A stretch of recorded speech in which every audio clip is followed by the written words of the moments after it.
Good evening, everyone. Welcome to the regular meeting of the Town Council of the Town of Morristown. Today is Wednesday, April 24th, 2024. Margot, please take it away. I, Margot G.K., the Town Clerk of the Town of Morristown, do hereby state that it is 7:34 on Tuesday, April 24th, 2024, and that this regular meeting is being held in Council Chambers, 200 South Street, Morristown, New Jersey. Adequate notice of this meeting was provided according to law by written notice to the Morristown Daily Record, the official newspaper of the Town of Morristown, and to the Newark Star Ledger, both more than 48 hours ago. Notice was also posted on the bulletin board at Town Hall and filed with the office of the Town Clerk of the Town of Morristown. I do further state that I shall enter into the minutes of this meeting a statement that such notice was furnished as particularly described by me in this public announcement. I will take a roll call. Councilman Iannacone. Here.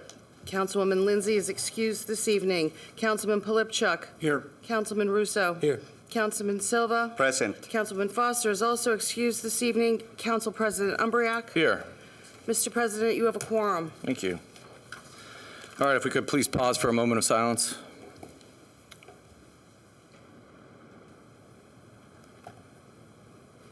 And please stand for the Pledge of Allegiance. I pledge allegiance to the flag of the United States of America and to the republic for which it stands, one nation, under God, indivisible, with liberty and justice for all. Okay. Alrighty, before we get started, I just wanted to announce that there is a typographical error in Ordinance 0-10-2024. My apologies.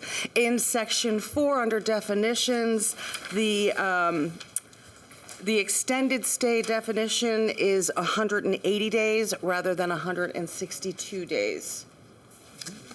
Okay? All righty. Well, there's one item on the consent agenda tonight, and that's the adoption of minutes for April 9th, 2024 Town Council regular meeting. I'll make a motion to approve the minutes from the April 9th, 2024 Town Council regular meeting. Second. Okay, Councilman Iannacone. Yes. Councilman Polipchuk. Yes. Councilman Russo. Yes. Councilman Silva. Yes. Council President Umbriak. Yes. Motion carries. Those minutes are adopted. At this time, I'll open the floor for a public hearing on any matter. When called upon, please approach the microphone, state your name and address, and limit your comments to 5 minutes or less.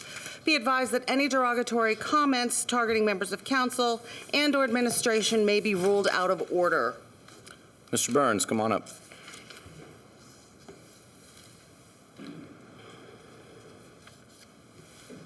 Can anybody hear me? Okay. Yes, sir. Good evening. My name is Bill Byrne, and I live at 100 Franklin Street, Morristown, New Jersey. And I'm here to talk about the electric scooters. It is really getting out of hand, which we talked about before. And okay, you know, if you get rid of them in the business district, okay, what's going to happen? And you know, we got to do something in the business district too. But also, when they can't do it in the business district, what's going to happen? They're going to do it in residential. So, you know, we should cover both areas, not just the business district, because the business district is important, and we should concentrate there. But, you know, you can't just, okay, well, you know, we can't do anything in residential. And because, well, residential too, you know, there's a lot of people walk back and forth. I mean, I see it every day. You know, they come out after work, or say like on a Friday when they're walking up in the town. It can't be just a business district. It has to be the business district, but it also has to be residential, because what's going to happen, okay, you do one area, okay, then they're going to come down to the business. They're going to come down to the residential district. So I think we got to cover both areas, not just not just the business district, which is important. We got to cover that too. But, you can't just cover one and then forget the residential, because then they're going to come down in the residential district, and we already got a problem with that already. So we got to cover both areas, not just one area, but business district I'm pushing, but also residential too. Thank you. Thanks, Bill. Oh, thanks, Bill. Anyone else from the public? Yes, ma'am. That's what it's called, Lakeland.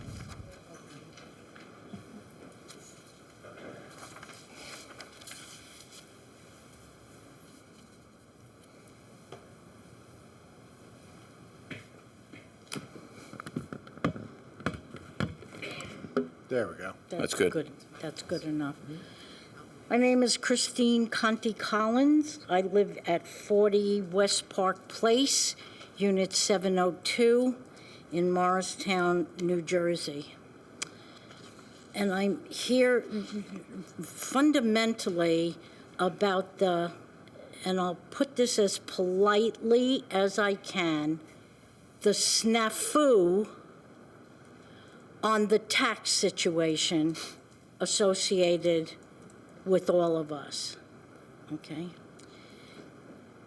My taxes in 2023 were $39,938. I got a letter from the appraisal company indicating that they were reevaluated and going down to $26,000. So you could imagine my elation to say, wow. And then the other shoe dropped.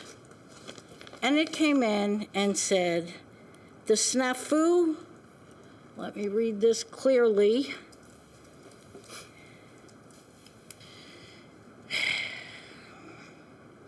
Now that the county preliminary equalization table has been distributed and we compared the results, we have discovered that, lo and behold, the original letter previously sent, based on the conditions at that time, did not reflect the significant increase in county and regional school taxes we are now faced with.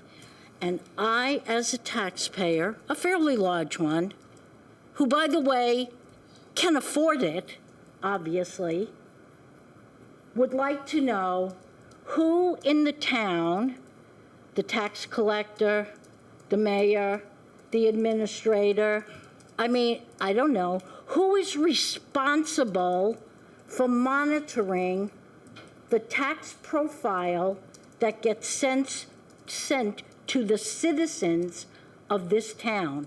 And are they being held accountable for overlooking one of the biggest portions of the town budget? Can I get an answer? We'll respond once you finish all of your comments, once all the public finishes. I would like a response as to who was responsible, who's being held accountable, and how do we ensure it doesn't happen again? Because contrary to popular opinion, not everybody in this town can afford to adjust their own personal budgets on a whim. So you can well imagine an elder like myself, but not in the position I'm in, getting a notification on their tax bill and thinking, oh, now I can buy the new refrigerator that I need because I'll have some extra money, only to discover that's unacceptable public practice. And it must never, ever happen again. The other thing I would like to point out is I don't know who is responsible for traffic lights in Morristown, the specific entity responsible for them. I don't think it's the New Jersey Department of Transportation, but whoever altered the traffic light pattern in Morristown earlier this year or late last year. It is a living nightmare now. You try to come off Market Street, you try to go down to Hart Street, you try to stop at Pine, which is a complete cluster, fill in the blank. It's unacceptable. And putting signs in the street, well, without enforcement, nobody pays attention to them. So something has to be done with the traffic light configuration. It's not working. What entity in town government is responsible for that? And who do I sit down with to go block by block and point out all of the congestion and the problems, again, with elders or impaired trying to cross the street? This is not New York City. This is not Brooklyn, where I grew up. Trust me, it's not even Hoboken. Ms. Conti Collins, your time is running out. If you could finish up your comments, please. Okay. Thank you. I would like answers to those questions, and I would like to have them tonight. Is that possible? Thank you so much. Is that possible? You may have a seat now, ma'am. Your answers, your questions get addressed after the public portion's Thanks, closed. Ma. We Thank all you. respond. The That's- mayor talks. We all. That's we obnoxious. give answers. That is so obnoxious. Excuse me, you're out of line. Oh, stop it. Anyone else from the public? Yes, ma'am. Told you. Yes. Told you.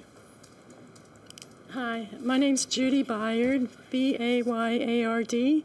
I live at 37 Overlook Road, and I'm here to discuss the gas-powered leaf blower ban, which was passed by referendum overwhelmingly, and ask about outreach and enforcement status and the flyer describing the ban on Morristown's website, something I really appreciate seeing. I'd like to help out in any way I can as a resident, too. I have a lot to say, so I wrote it all down, and some questions. Today there was some good news. I came back from shopping, and the next door neighbor, or a couple doors down, the landscaper showed up, and I was all worried and anticipating noise. Well, it turns out he had a battery-powered leaf blower, so that was a nice surprise. Although later on I saw someone blowing in the street where there was nothing, and using a gas-powered leaf blower. First, I'd like to list some negative effects of the use of gas-powered leaf blowers. Morristown has approximately 20,000 residents in just 3 square miles, plus many more people come to work and eat here. It's a very densely populated small area, so the negative effects of noise pollution is greatly amplified. Most electric and battery-powered leaf blowers are not as noisy as the gas-powered ones, and if they are, the noise doesn't carry such long distances or penetrate homes nearly as much as gas-powered ones do. These leaf blowers disturb outdoor activities. They emit approximately 30% of unburned fuel into the air. They blow at great speeds, spewing applied pesticides, herbicides, and pollen in the air. And they blow away topsoil and disturb the critters in the soil. I spoke to the landscaper recently, a very nice professional guy. I told him of the ordinance. He didn't know about it. I showed him the website with the banner at the top where you click on it to see the flyer. And he had 2 good suggestions. He suggested that we place a copy of the flyer at hardware stores or other places landscapers go to buy equipment, I guess with their permission. He said in Summit, which ultimately did not pursue the short-lived ban, that landscapers have to register their businesses with the town, and when the town had their ban in the summer 2021, the town reached out to the landscapers on the list because they, mailed them information. And I even made a list of landscapers just to see who works in Morristown. So I have some questions. does Morristown have such a list of such businesses or landscaping businesses? Also, how's the outreach going? I saw articles in the Morristown Patch and other news sites and heard that the school board was notified, so that's good to hear. Will the flyer be mailed to residents, businesses, other organizations in town, and to landscapers? And if so, when? And if you guys need any help or administrator in town, I'd be happy to volunteer and help out. Also, please note that tree removal companies and gutter cleaning companies also use gas-powered leaf blowers. We had 2 dead trees removed last year, and I asked them not to use it, and they didn't. They raked, so that was good. I was wondering, have people complained to their council person or just to the police non-emergency line? Would you suggest that people kindly contact their council person so you all know, how many complaints you're getting? Can we contact the police anonymously? Because most people don't want to fight with their neighbors. I also would suggest residents contact their assembly person, senator, governor, and ask to introduce a rebate program for the purchase of battery-powered or electric leaf blowers or batteries. And Senator Bob Smith, too, because he heads the Environment Committee, and that would be helpful for landscapers. I feel that limiting the use of leaf blowers would be very helpful to landscaper workers because the noise causes deafness, respiratory and coronary problems, including high blood pressure, and they're exposed day in and day out to the noise and air pollution. And the workers won't have to handle gasoline as often with this ban. And gasoline contains carcinogenic chemicals. And finally, their gas-powered leaf blower machines will last longer if they're not using them during the 9 months that this ban is in effect. And nature takes care of flowers and seeds from trees and the grass clippings. Ms. Bayard, your time is up, so if you could please wrap up your comments. Sure. I just want to know if anybody wanted to meet with me afterwards. And I just want to say I love the peace and quiet that I hope will come about. Thank you. Thank you. Thank you. Mr. Madden, come on up.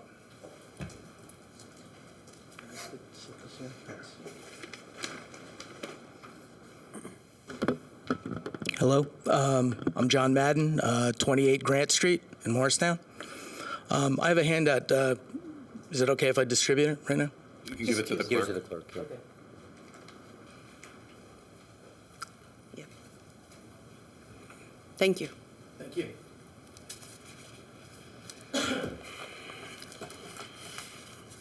So I'm here tonight kind of wearing 2 hats, one as a resident and a homeowner on Grant Street, but also as a teacher at Morristown High School. And so what I want to talk about a little bit is the relationship or building relationship between the high school and the town council or the town government, I should say, and talk a little bit about a program that we're going to be offering next Thursday night. It's and I wanted to invite all of you, if you're able. Hopefully some, if not all of you, can make it. But it's a program called the Life Design Lab, and it is unique. It's a unique program that you won't find anywhere else in the state. You won't find it anywhere else in the country. It's a program designed to prepare students for leadership, using community-based projects, designing their own projects, and implementing them for the better of the community. And you may remember I just brought a couple of samples. Last year, one of my students, he was a senior, helped design, or he put together the contest to design the town flag. He was a senior. He graduated, named Max Bellamente. Last week was Restaurant Week, and one of my freshmen this year put together a fundraiser, a cooperative with Nourish New Jersey and restaurants participating in Restaurant Week. Just a sign that was around town. Another student of mine, just the last one I'll mention, is Maggie Stork, who actually put together a tutoring program with Homeless Solutions up on Hanover Avenue. Those students get bused back and forth from school up on top of Hanover Avenue, and they don't have a lot of access to after-school programs. They don't have a lot of access to tutoring or staying after school. So my sophomore student was able to put together a program that goes up there and tutors students, homeless students at Homeless Solutions. So those are just a couple of examples. Next week, what we're going to be doing on Thursday night, May 2nd, is that we're going to be offering from 6:30 to 8:30 Life Design Night, and it's going to be a TED Talk style presentation of our 10 best projects this year. And they will be basically presenting their journey, the work that needed to be done, the networking that needed to be done.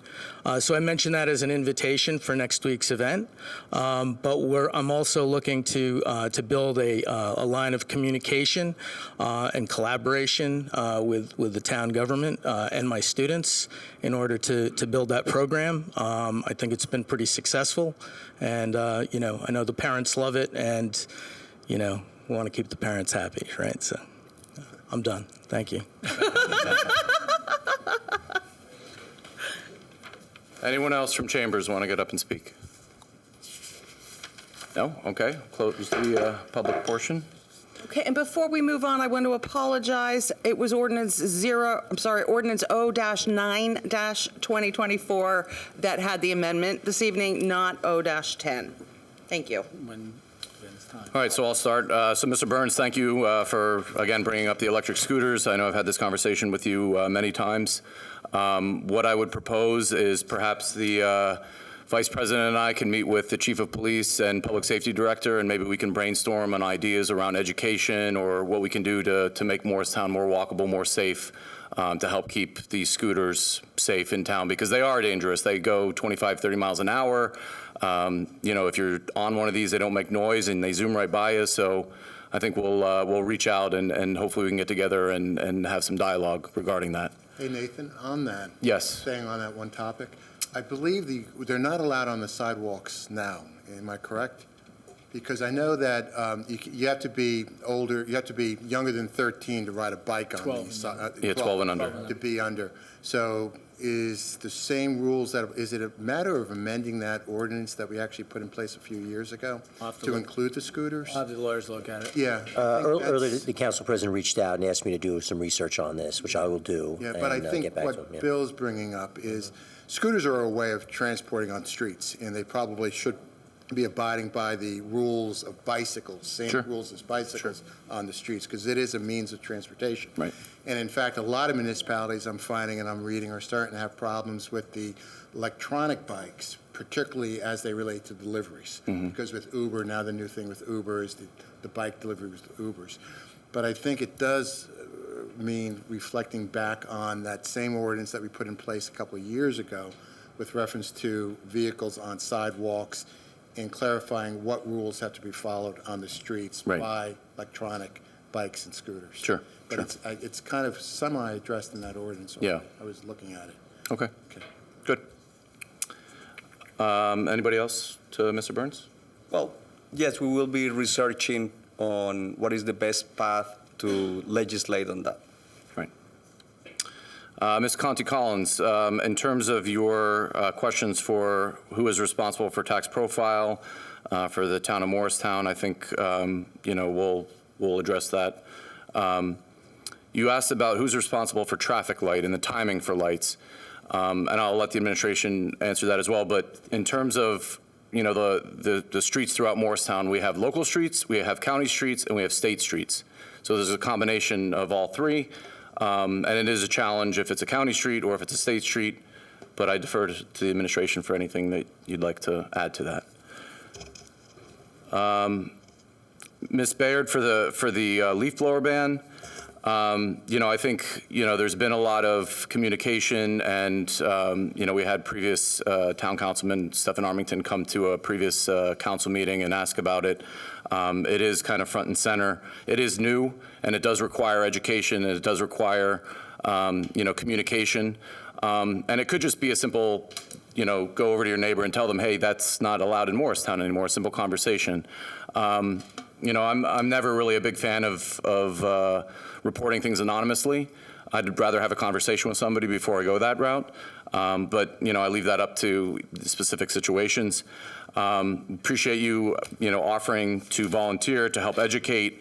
I don't know that we have a listing of landscapers that we can just blast out. I'm getting a no. But in terms of educational flyers at hardware stores, things like that, maybe that's something that we can look into as well. Steve. I just want to add on to that. From my ward, I reached out to my constituents directly, asked them to notify their landscapers about the ban, to try to be a little bit more proactive about it. And also, if they have any landscapers that are not abiding by the ban, to let me know. And I have been reaching out to each one of those individually as I see them happening, as I've been reported to them. I'm keeping a list of who I've talked to, and I'm happy to report that most of them, well, not happy that most of them don't know it, but as soon as they do find out about it, they understand it, and they have been abiding by it. I've seen landscapers come back with battery-powered backpack ones. So it is really encouraging, and I don't want to speak for my fellow councilman, but I'm sure if you reach out to your councilman, it would be a similar situation. And Nathan, I agree, placing the flyers somewhere else in town, maybe even the gas stations might be a good idea too. So, Steve, the only thing I would add to that is what I've done is I would suggest you don't approach the guys actually when they're working on the lawn. I took the names off the trucks, called their offices, and let their offices know. Because the guys that are doing the work, they really don't know. You know what I mean?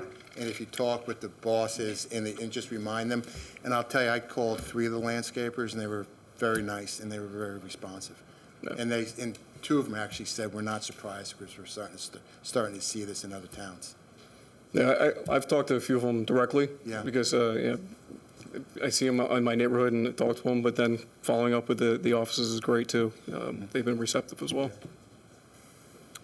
And then finally, Mr. Madden, thanks for coming out. Certainly something that I'd like to attend next week. So Thursday, May 2nd, 6:30 to 8:30 at the high school. So I encourage fellow council people to attend if you're available. I'll certainly bring my kids, let them experience Life Design Lab. So thank you. Okay, just add to that. Sure. I attended last year under Mr. Madden's invitation, and I was genuinely surprised and impressed by the students. Not only were they well-rounded presentations, but the ideas that they presented, maybe wish I had it when I was in high school. And I'm proud that Morristown High School does have it. So I really do encourage you guys to make the effort to attend. It's a worthwhile event, and it's really impressive to see what these high school students are doing. Great. All right. I'm going to turn it over to report of the mayor and town officials. All right. Let's talk about, let's start with the last to the first. Mr. Madden, back in 2010, 11, we partnered with the high school in engineering. And they were doing work for our engineering department with CAD work and things like that. So there is some history with partnering with some of the teachers in the classes, and we really look forward to working with you because it's only going to benefit both the town and the students. So thank you for bringing that forward, and I'm sure you'll get more than one council person at that event. Second is, what was the next one? Lights, leaf blowers. I know for a fact that the police are actually informing landscapers that there's an ordinance on the books. So some don't know. We do not have a list. I don't know if the partnership does. I don't think they do, but I will find out if they have a list. And if they do have a landscaper list, we'll make sure that goes out. There are 2 companies I've seen now publicly that are all electric. That's the first time I've seen that in Morristown, where 2 landscaping companies on their vans, on their trailers, actually said all electric. So there is movement in that direction, and thank you for your comments.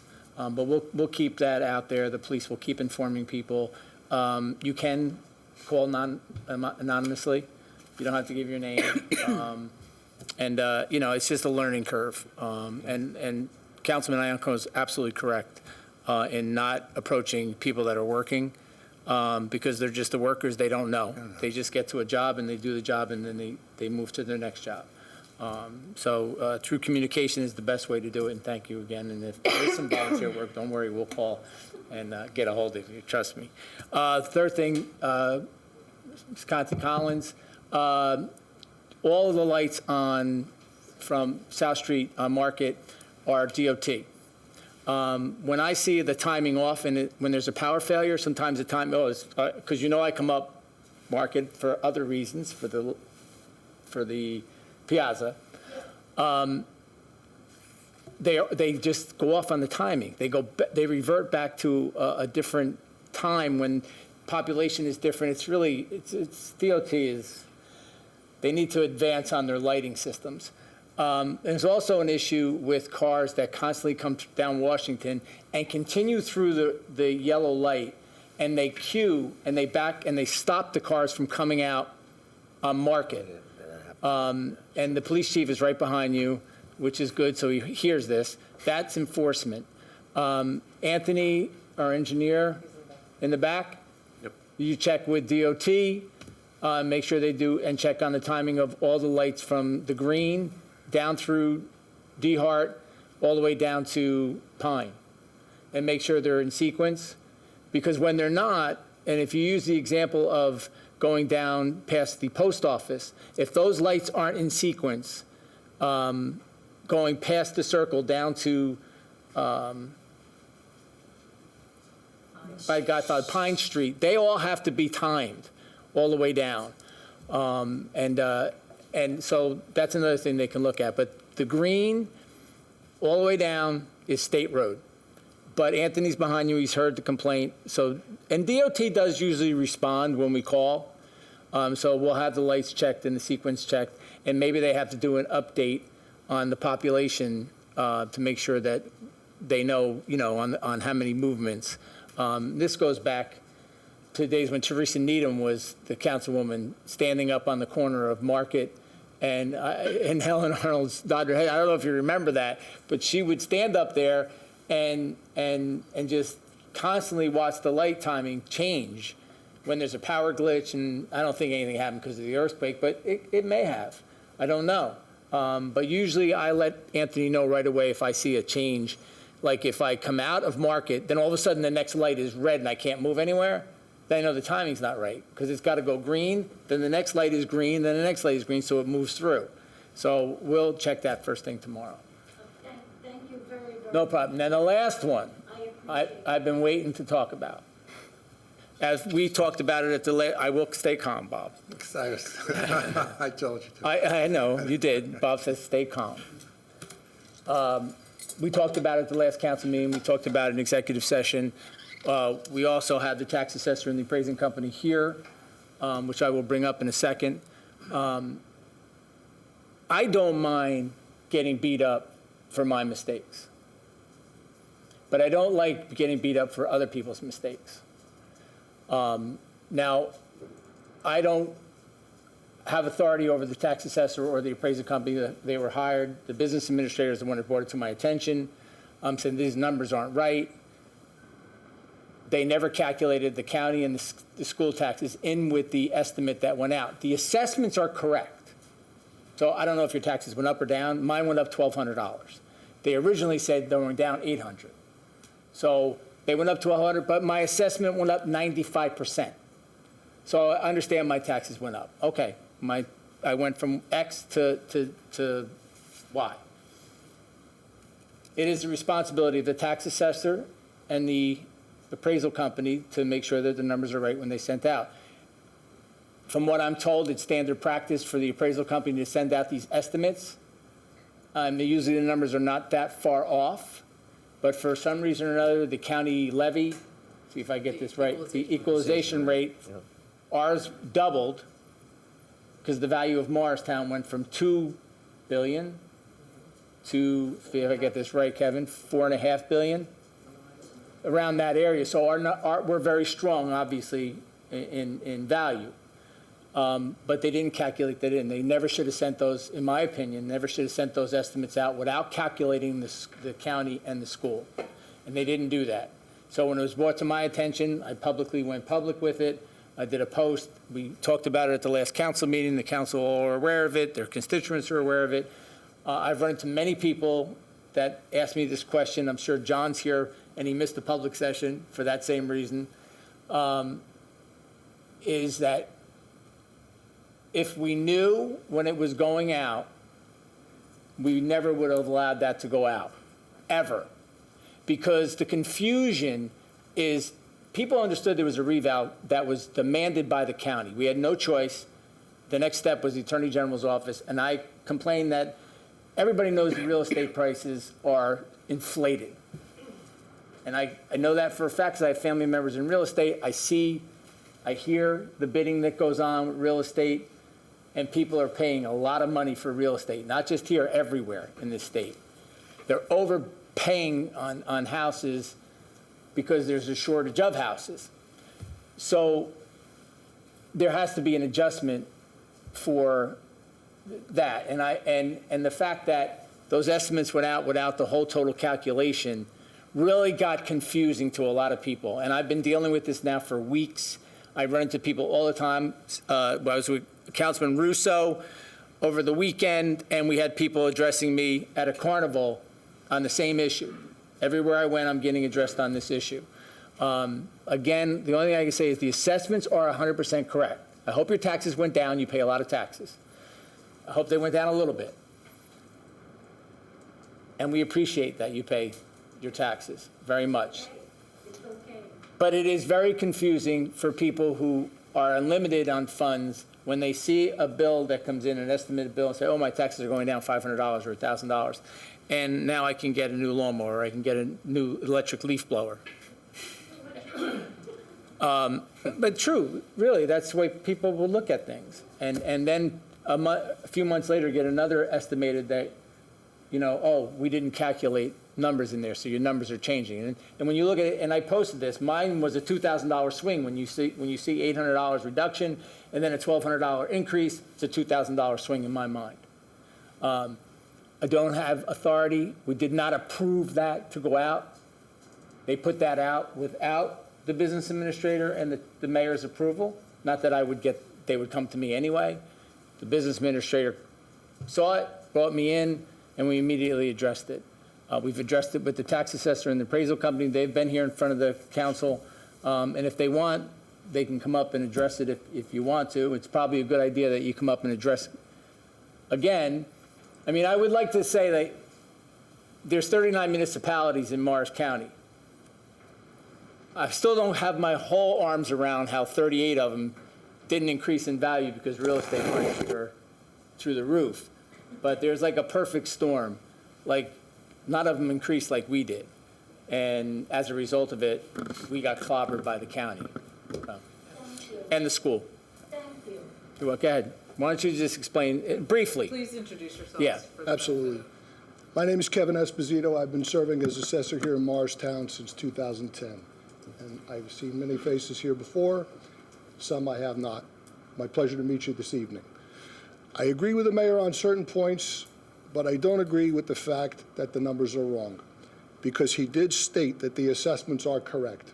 As assessor and as a revaluation company, our job is to make sure that assessments are according to market value. They are correct. With respect to the letter that was sent initially in September, we got permission from the council and the state and the county to send those letters out early on to give our residents plenty of time to meet with the revaluation firm to, most importantly, make sure that the assessments are correct. They are. Unfortunately, in September or even in early October, no one could predict the equalization process. The final table was not distributed until late January, early February. February 15th was the hearing on the table. No one could predict the outcome of the valuation of 39 municipalities, all the shifts that take place, county budgets, education budgets for the regional school district. It is physically impossible. So the revaluation firm sends a letter out, and it says right in their letter, we are using your new assessment, and we are using the budgets that are available at the time, just to give you an indication of where the numbers could be. But it is not 100% accurate.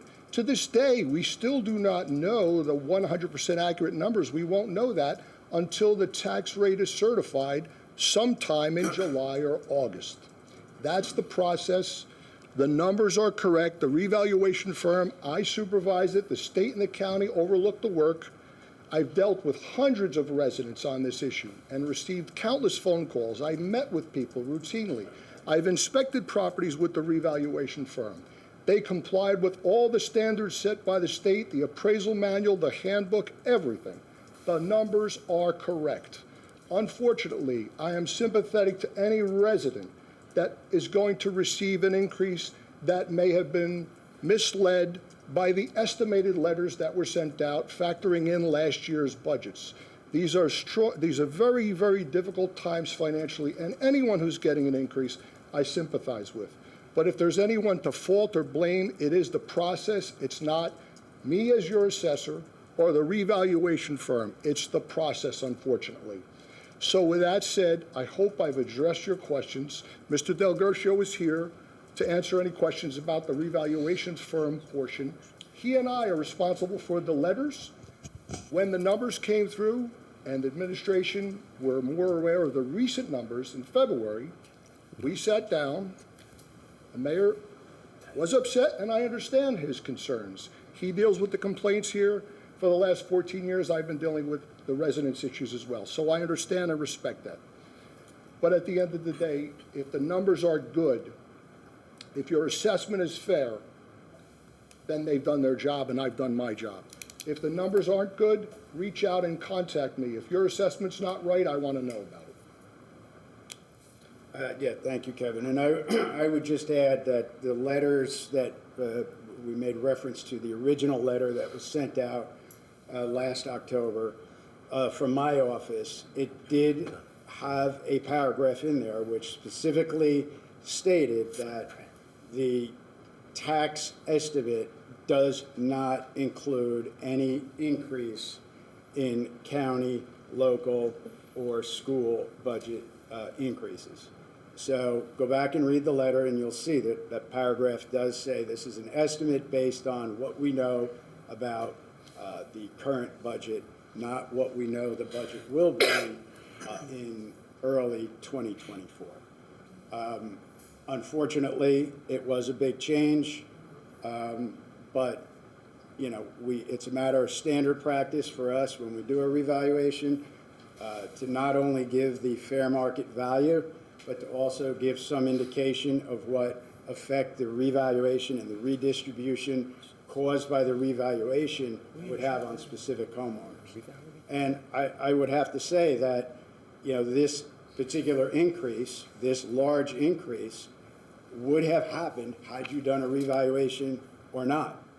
If you didn't do a revaluation, you would have seen the same large degree of increase. That's not true. Absolutely, it's true. And if there was no reval put on for 2024, there would have been a large increase in county and school based on equalization. It's a fact. All right, thank you, guys. And you can sit. I know somebody from the crowd just said didn't agree, and I'm kind of leaning. I'm not an expert at the tax stuff, but I can tell you right now, to end the question that Christine brought up, it won't happen again because there'll be fail-safes in that it will never happen again, and the fact that I just asked the town attorney is to we can do yearly revaluations, we can do 5-year revaluations, and we're going to figure that out with the council whether we want to do it yearly or every 5 years, because although that may be their standard practice, it's unacceptable. It's just unacceptable. You can't just assume, you know, that there's going to be more of a balance with the 39 municipalities So it's not going to happen again. And if we have to put it through in a law, can we do that? We can, and we'll put it in a law that they'll never do that again. And that's. Can I say something? And I know you're shaking your head not to, but. Well, because I'm trying to keep my cool. I know you are. Very good job, too. Because Carrie will be my front lawn Monday morning if I don't say something, so I have to say something. Jillian, listen to this, because I don't want to be wrong, because you're the one that is, really, I think you did miss a step. With all due respect, you did miss a step. And the step that you missed was the impact that the total value based on our evaluation was going to have on our share of the county and our share of the school. Okay? And that was the step that you guys did miss. And I read that letter with numerous people, and that element was missed in the letter. So all we're saying, good advice for the future, okay? Don't miss that step when you send because that is where the hit happened. Thank you. Thanks for letting me talk. I just want to say, our assessor and the reval company is here, so if there's any taxpayers who came to express concerns about that, I invite you to discuss it with either one of them. They will make themselves available for any of the citizens who are here who are concerned about those letters. Thank you. I have one more thing to do. No, I'll stick around for this. Jill, you want to come up here? Oh, jeez. No idea.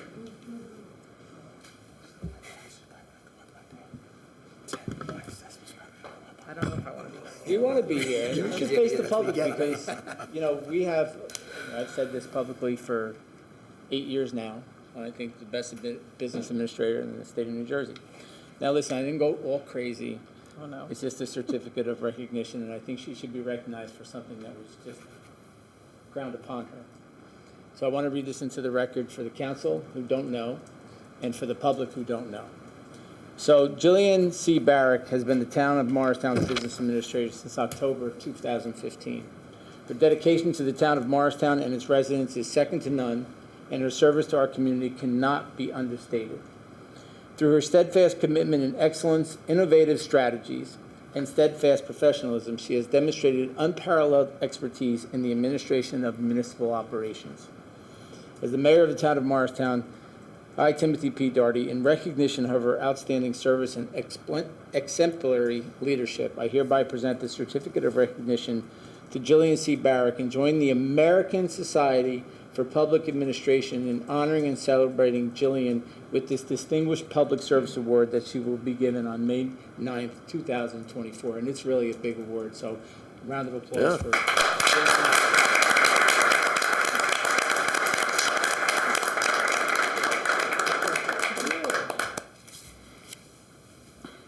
Because it really is a thankless job that she has. Not just working with me. It's not.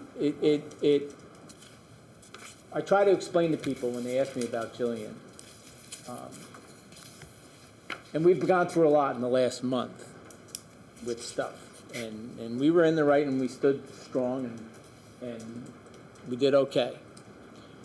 But people don't know the things about her that I do, and how really bright she is, and how experienced she is, and she's at a young age. And I'm going to out you on different things. People don't know she had a presidential appointment. People don't know that about her. She doesn't know about the work she did in New Orleans, and when you ran into a mayor in an airport in Mississippi, and you chose to come back to New Jersey and work for a mayor where you cut your teeth in. That kind of dedication, that kind of loyalty just doesn't happen in the world today. So on behalf of the town council, myself, and all the people that work for you, because I kind of feel like work for you, we are eternally grateful for what you bring to this community and how lucky we are to have you and to still have you, because they try to poach her all the time. So it's important that the residents know how important she is to us, and to me, and to the council, and to our government, and to the citizens of Morristown. So, thank you. Yeah, right.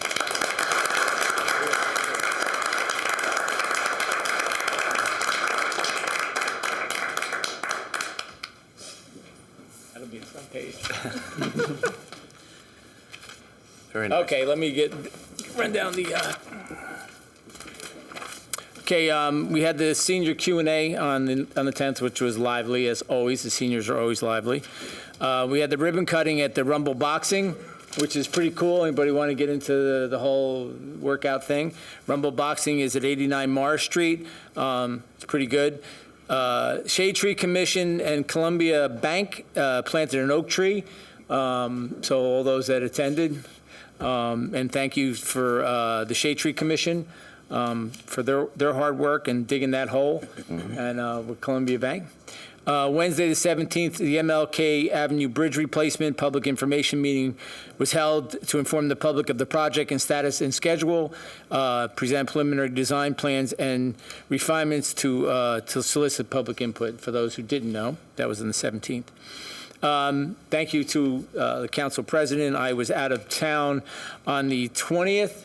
That was the first time I missed an opening day baseball, I think, since I was a councilman, so many, many years.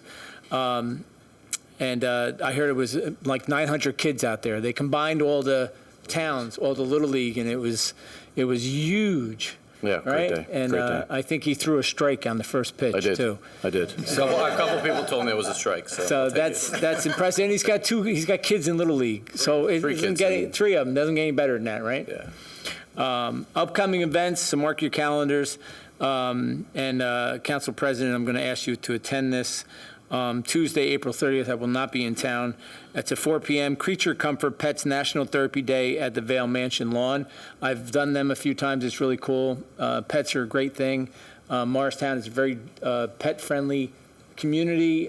You can just walk around town and you see people with dogs everywhere. So it's very, very pet-oriented. Saturday, May 4th, 4 p.m. Arbor Day celebration with the Shade Tree Commission at Burnham Park. Basketball court, 4 oak trees will be planted, which will provide shade, clean water, and air. I believe their council members will be at that. I do believe I'll still be out of town. On Saturday, May 11th, I think everybody should come, even the public, to this one, the Pastrami House ribbon cutting. That's at 1 p.m. at 82 Speedwell. So now you know we have a pastrami house. So if you want a pastrami sandwich, you go to 82 Speedwell Avenue for a hot pastrami. It's really healthy for you, too. But I look forward to it. And thank you, Council President. Thank you to the public for coming out. And Jillian, thank you for putting up with me for 8 years. Okay, that's it. All right, thank you. All right, we're going to move on to presentation, curb management, Morristown Parking Authority.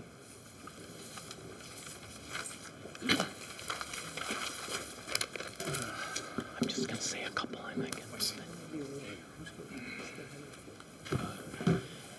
Yeah,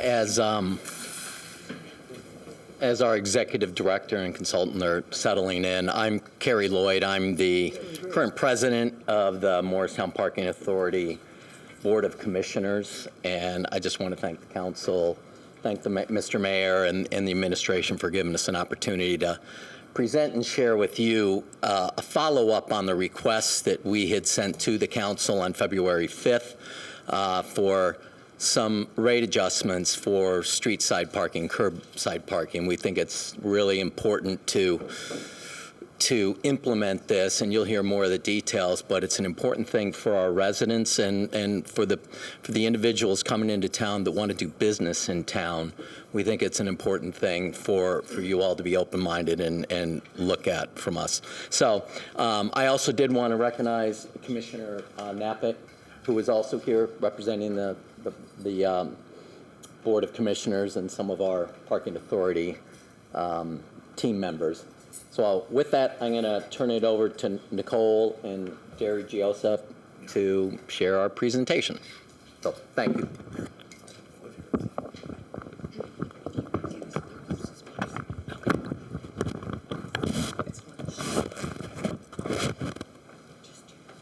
All right.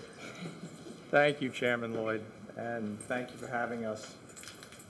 Anyone who's driven a car in Morristown knows how difficult it can be to find a parking spot along South Street, around the Green, the Hart Street community, some of the most popular street parking destinations. We're here tell you a little bit about why this happens and to offer some mitigating strategies. I'm going to start by reading this quote from Sustainable New Jersey about effective parking management. And the quote goes, "Establishing higher hourly parking rates for the most convenient parking spaces helps increase turnover and reduces the incidence of drivers circling for the best spot." So let's let that sink in for a second.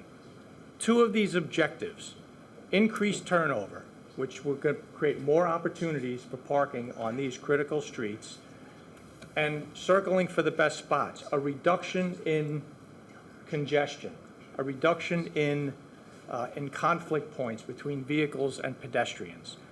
These are two, I think, very worthwhile objectives and noble objectives.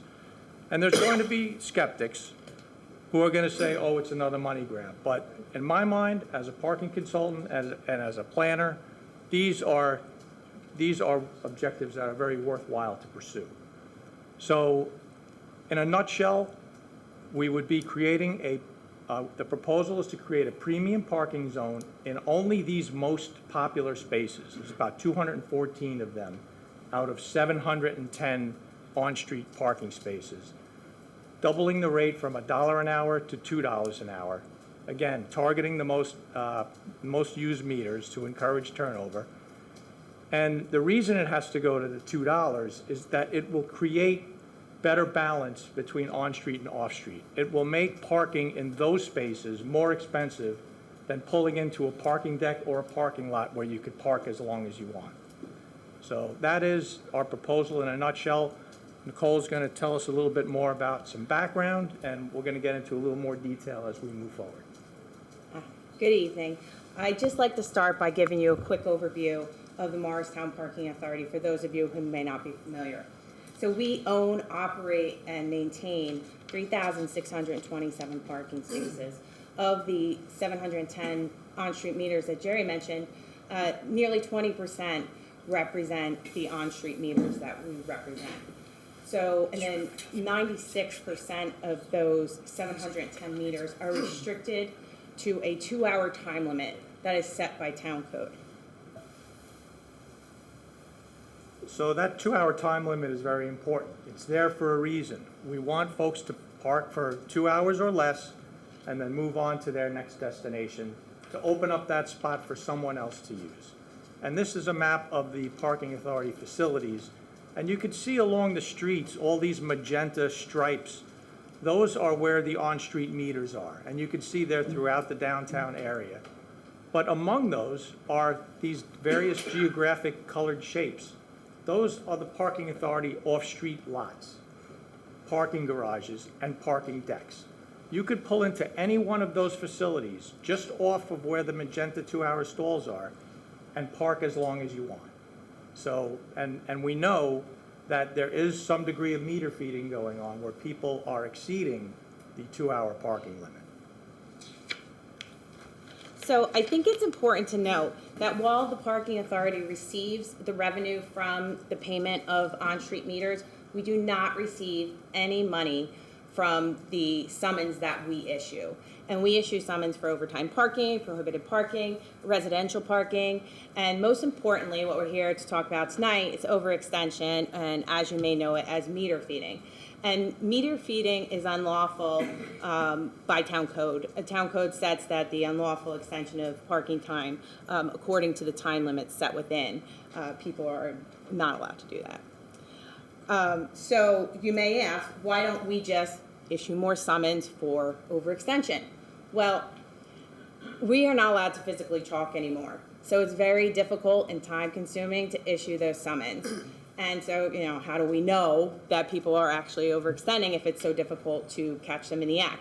Well, that's because people file complaints with us all the time about business owners and workers who are parking at these meter spaces all day. So they're calling and they're complaining because they can't get that spot and visit that business. And then we also have some self-reporting, because in the instances where we do actually issue a summons for overextension, people call and say, well, I can't get a permit. Well, there's still parking available even though there's not a permit available. And then additionally, we actually said, you know what, let's take a look. We have these thoughts, but let's see what's going on.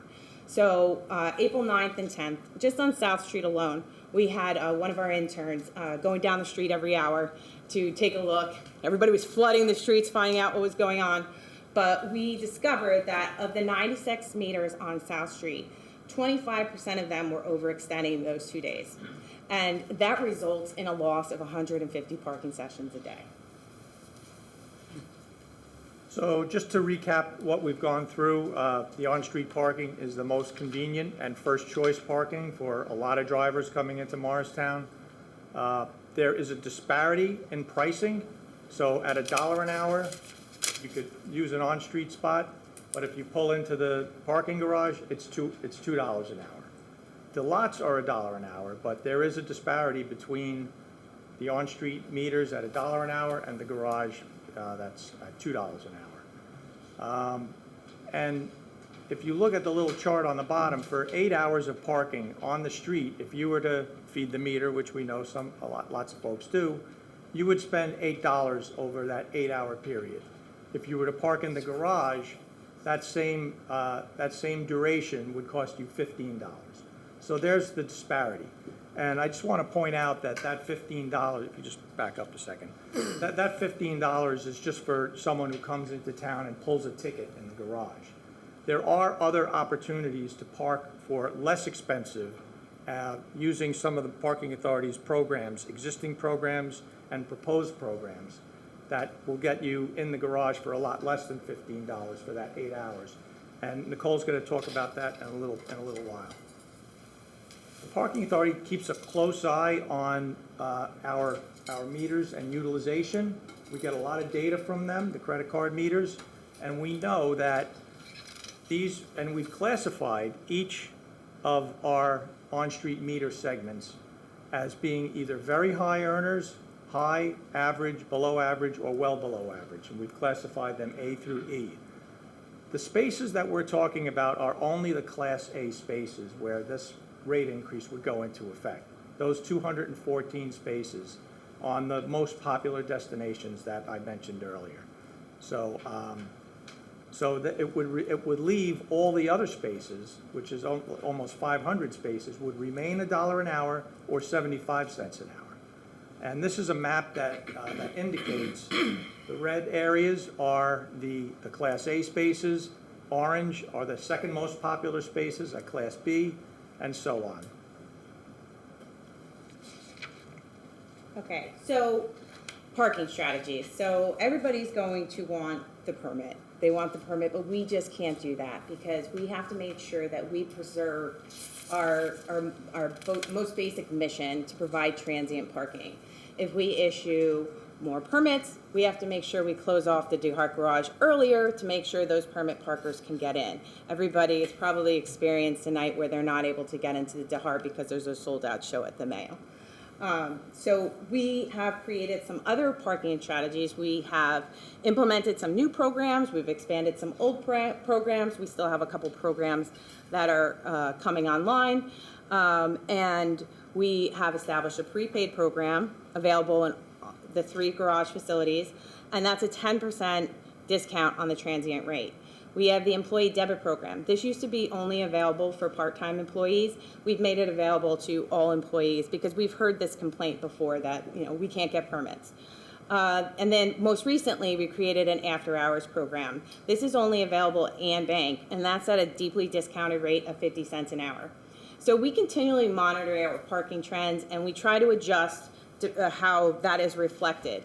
So, while these day permits that we recently created are only available to employees, we have this availability during the daytime. It's available at Dalton and DeHart, and we've also extended it to the Lot 10 and Vale Deck as well. So we do have to work through our waiting list that we have before we can just offer that to the general public, because again, that's a permit as opposed to a discounted rate. Can you slide this over a little bit? There we go. All right, so you can see that this chart will show that if we combine our parking programs with the proposed premium zone, we will actually start to see a significantly well, first, just the 8-hour transient right off the bat will be more affordable in our garage than on street. And then when people are paying that for 8 hours, they're still subject to a $37 fine. So they could be paying the meter all day, and we could still give them a $37 fine. So we really like to try to stay away from that and, you know, develop these strategies to get people parking where they should be parking, because they're not supposed to be parking on the street for more than 2 hours. So here is a map of the zone, and this would be the $2 an hour on-street parking zone. It would remain a 2-hour parking limit, and if you wanted to continue to pay $1 an hour, you could pull into any of our off-street facilities that are shown in green here, or you could park on one of the further out streets, such as Maple or Speedwell or Schuyler, where the rate is going to remain $1 an hour. And again, by the numbers, there's 214 of these premiums spaces in the premium zone, and 496 or 70% will remain $1 an hour or 75 cents an hour on the streets. Just if you're wondering what other New Jersey communities, a quick research that I did online revealed that Freehold, Asbury Park, New Brunswick, and Hoboken all have $2 an hour parking fees for their on-street meters in their business district, and some have higher rates as well. So that concludes our presentation. If anybody has any questions, if that's allowable, we'll be happy to address them. Did you guys review this with the partnership, the Morristown Partnership, the business people? We wanted to present to council, so we requested this from council. Do you plan on reviewing it with the Morristown Partnership? I mean, this is a public document. It's, you know, we just No, but it's always nice, share it. just And I like know it's nice the that you came here. Morristown Partnership But is do you here. talk with Jen about it, and does Jen convey it? Yeah, I mean, we can certainly talk to Jen. I think that might be advisable. Jen did share the concerns of the business district with us, and I do think that we've reflected a lot of those responses in this presentation. That's a good presentation. Any other questions from council? You said that on South Street was a survey that showed that 25% was overuse. Is that an enough number to advance this project or this initiative? 25%? I think if we also put a map up of where the issues are, you would realize that the 25% is right in the heart of the central business district. So just closer to the green is the area where we saw the most infractions. So that's the area where there's the biggest demand, and you're hoping for the biggest turnover because you have the most places for retail establishments for people to go visit. And statistically, I mean, 1 in 4 cars, that's high. In my experience, it's very high. And if I'm a business owner and I see the same car parked in front of my store all day, and that spot could be used by my customers on a turnover basis, I can get 3 or 4 or 5 customers in there during the day. Instead, there's 1 car. That's gonna have an impact on me. Do you think those folks are mostly employees in the stores, or are they workers? Yeah, it's. What do you think they are? Who do they think they are? Oh, it's been reported, and we've summoned for both. Is the employee program well-known through town, that you can get the special rate? No, it is unlisted on our website, but we have not been really marketing this because I don't know if you're aware, we're going through a huge transition right now. So we are upgrading all of our parks equipment, our access revenue controls in all our facilities. And with that, we're also doing a new permit management program so that people can manage their own permits. So it has taken the better part of our efforts for well over a year, and we're finally getting through. We got Ann Bank up online. We're halfway through at Dalton, and then Mall will be next. So we're focused on transitioning the current customers. So taking in new people during this transition is just not something we have the capability to do. So, but we do have this existing program, so everybody in the program will stay in the program. People are welcome to switch. But you're not, right now, you're not able to bring new people new employees into the program, you're saying? As soon as we are fully transitioned, we can bring new people. But right now you can't, and that's been part of the problem. Well, just because we are dealing with a lot, we can't import people. We have to get everybody in the waiting list on there before we open it up to any new people. Nicole, do you have a sense of when that might be? I know, I'm sorry. I had to ask. This was supposed to be done last year. But no, honestly, we do see, an end in sight. Within a few There is light at the end of the tunnel. Within a few months. Yeah. Summer, maybe? Hopefully. Yes. And do you have any data that would show how much more likely people would be to leave these spots, when their time is up on a $2 an hour versus $1 an hour? Like how much more likely would they be to leave as opposed to park there all day and pay the $16? Well, we can't compete with convenience. And that's really what people are paying for. Because on the map before, you saw that there is $1 an hour parking. Yeah. And everything is located to the premium parking zone that we're proposing. Right. So there is the ability to park for that dollar and maintain that $1 an hour. But people want to be right outside where they work. Right. They don't want to park at the horseshoe by the theater. Yep. They want to park right out front. Right. Pricing strategies have been proven to work in the Okay. parking industry for many years. Okay. So but again, there has to be an incentive. So, Okay. If you just add a quarter, it's really not going to, hit the pocketbook and have an incentive for someone to move and change their behavior. Okay. But pricing strategies have proven to work. Okay, great. Thank you. But when you come back for a vote, I'll ask the question, did you talk to the Morristown Partnership? So I strongly suggest you connect with the Morristown No, I Partnership. think I misrepresented. Jen and I have talked regularly about parking programs, and she But talk to the group, because they can be a great help in communicating the status for your employees, employee parking program. Oh, absolutely. They can be a And, great yeah, help. Yeah, they've been communicating some messages to us about we discontinued the employee parking program in the D Hart Garage, and the partnership to communicate that for us. I have a question. Just in relation to this presentation, it wasn't shared before we shared it with council. I have a question. How's the Wells Fargo lot working out? I'm so glad you mentioned that, because I meant to say before, that was not included in our operation. So we do have 80 additional spots that came online in March, and it is proven to be pretty successful so far. And we haven't even begun enforcing yet, because we're just giving people some time to get acclimated. No, but it will be enforced very soon. We didn't want to, come out and start towing people, because unfortunately, that's what we have to do. So, we've been putting letters on vehicles and doing that sort of thing before we tow them. So they have to be out. Is it free on Sundays? It is not free on Sundays. Because somebody asked me that. So it's not free. All right, so maybe we should do another information blitz on that garage. On that parking lot. The question I asked was the Wells Fargo lot on D Hart Street. Now the parking authority runs that at night and on the weekends. Yeah.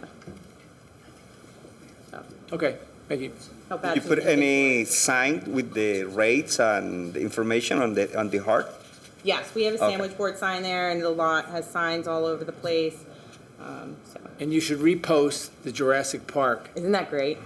Hope you don't get sued, but, but that was very good posting, very good posting. It was great. That was Miss Morristown posted that. Yeah, that was good. You mentioned that you're having difficulty enforcing the overextension. Is there anything that can be done to increase enforcement, or any new technology that may need? It's possible technology is a little bit limited when it comes to enforcing on street.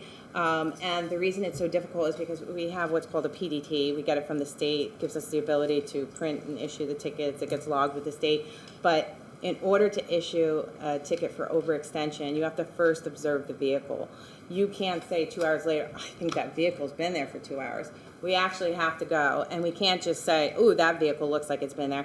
We have to enforce the whole block, because we can't target one car that we think has been there all day. So we have to go and chalk, digitally chalk. So it's not like using your cell phone. It's a little bit more cumbersome. It's clunky, and it's a result of New Jersey state law Yeah. requirements for, the parking tickets. So you have to go in and you have to put the license plate in and the time it was observed. And you have to do that for every car in that area.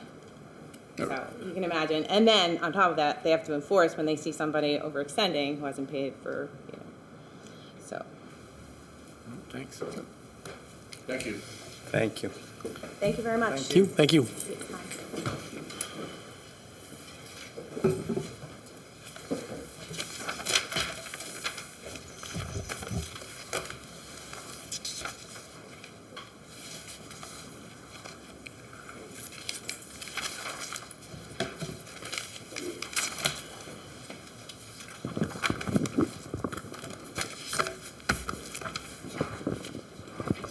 You didn't know that was coming, right? You didn't know I was doing that, right? You didn't know, right? 'Cause, them girls don't keep their mouth shut up there.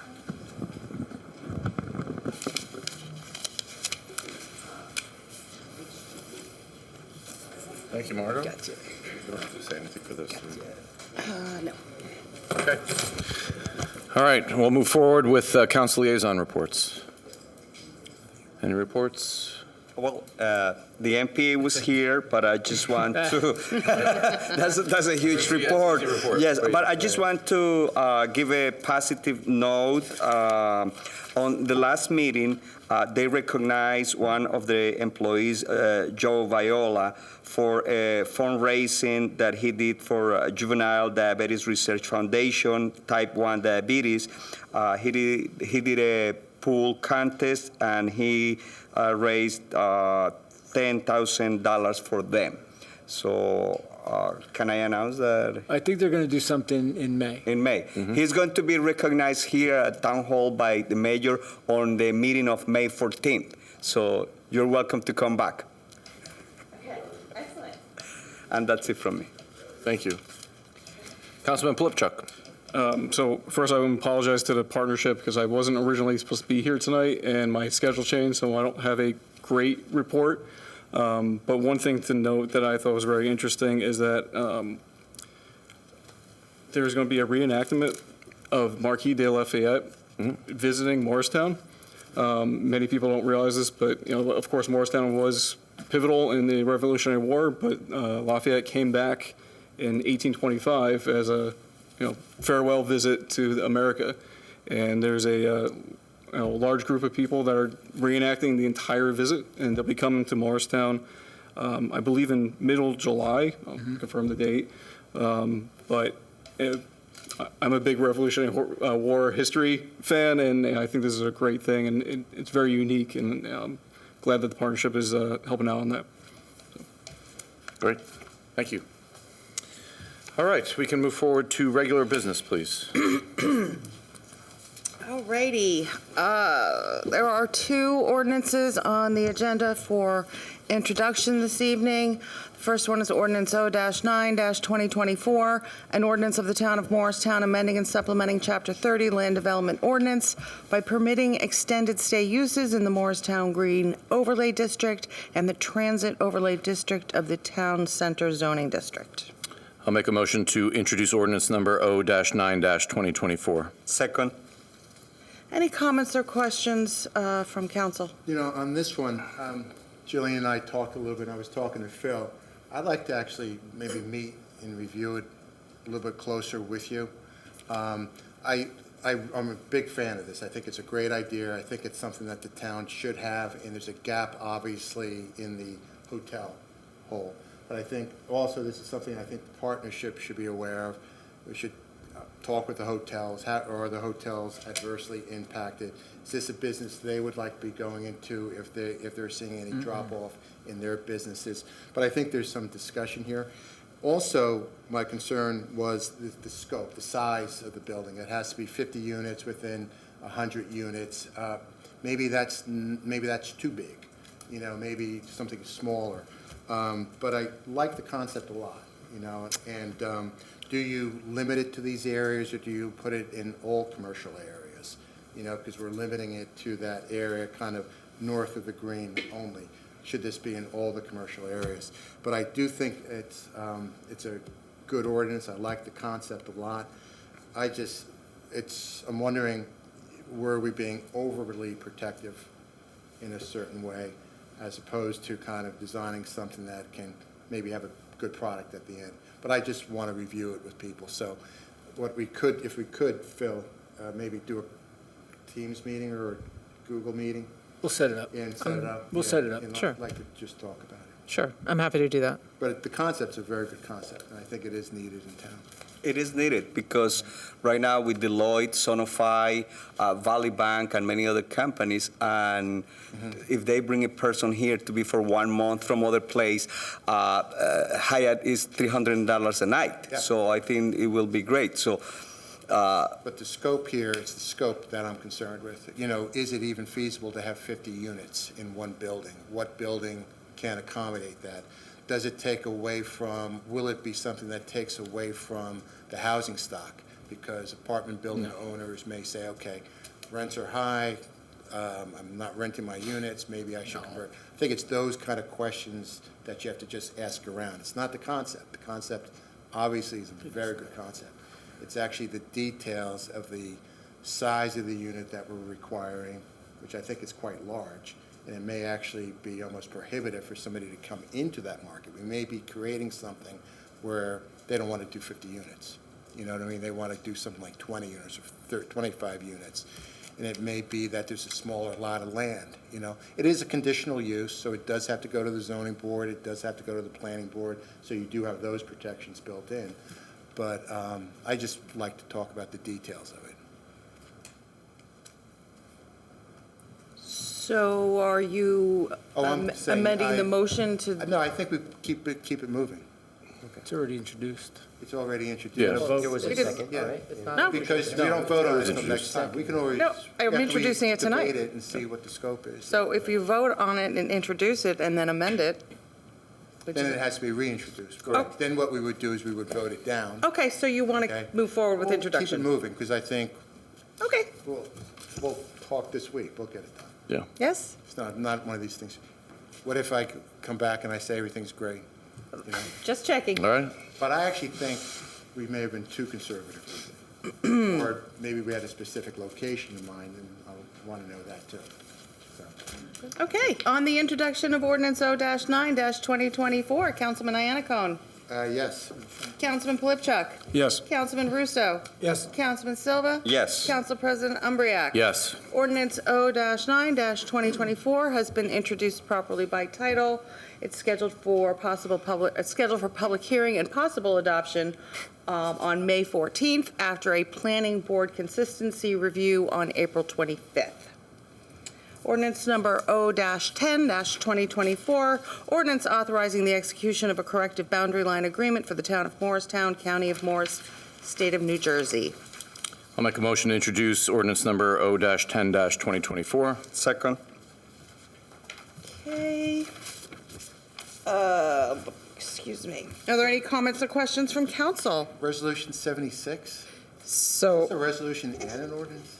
yes. Oh, it's new. That's new. Wow. Yes. So the resolution and the agreement were on the agenda last week. We subsequently, in consultation with our council, determined that an ordinance was necessary as well because we were amending a boundary line. And the origin of this matter is that there's a sale of the property adjacent to the library, which is what uncovered this sort of boundary issue in the first place. We don't want to hinder that sale by sort of further delaying, so I asked if we could put the ordinance on tonight in consideration with the agreement. But the ordinance simply memorializes what the agreement would allow and just correcting the boundary line issue. Okay, on the introduction of ordinance O-10-2024, Councilman Iannacone. Yes. Councilman Polypchuk. Yes. Councilman Russo. Yes. Councilman Silva. Yes. Council President Umbreak. Yes. Ordinance O-10-2024 has been introduced properly by title and will be considered further after public hearing on May 14th.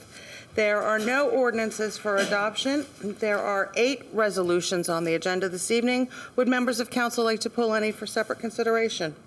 Number 71, please. Any others? Okay, with that, I would ask for a motion, please, to adopt resolution numbers 69, 70, 72 through 76-2024 en masse. I'll make that motion. Second? On the adoption of those resolutions, excuse me, Councilman Iannacone. Yes. Councilman Polypchuk. Yes. Councilman Russo. Yes. Councilman Silva. Yes. Council President Umbreak. Yes. Motion carries.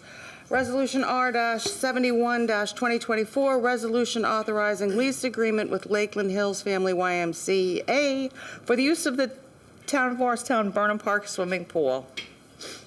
Just a couple of questions that a few people have actually asked me about this one. Why?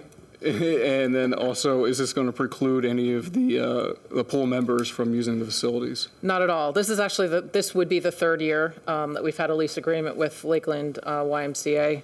I actually had a similar question from another councilman. The YMCA only has an indoor pool, and so it's a mixture of a lack of pool space and training, the ability to train outdoors, which helps their competitive level for their swim team. It's very common for YMCAs to partner with outdoor swimming pools to use the facilities during off hours. Our lease agreement is during off hours, so it also leverages the ability for us to make a little bit of money. It's not a lot, but it's a little bit of revenue and provides a service when the pool's not in use. All right, cool. Thank you. Sure. Okay, may I please, I'm so sorry, I have a frog in my throat this evening. Frog? May I please have a motion to adopt Resolution R-71-2024? I'll make a motion. Second? Okay, Councilman Iannacone. Yes. Councilman Polypchuk. Yes. Councilman Russo. Yes. Councilman Silva. Yes. And Council President Umbreak. Yes. Motion carries. Resolution is adopted. All right, we'll move to unfinished old business. So I wanted to discuss with council the honorary street naming for Butchie Barber Way. There was a request made by the subcommittee to relocate potential honorary street naming sign. Initially, the discussion was to place a single sign in collaboration and consultation with the subcommittee. My proposal was to have the sign on Flagler Street at Clyde Potts. It's kind of in the middle of the development. It's amongst the Caldwell Playground. A lot of people congregate there. That was not agreed upon. They came back to me and they actually requested that the sign, the honorary street naming sign, be located at the intersection of Flagler and Martin Luther King. However, we all know that that site typically floods, and it floods many times a year.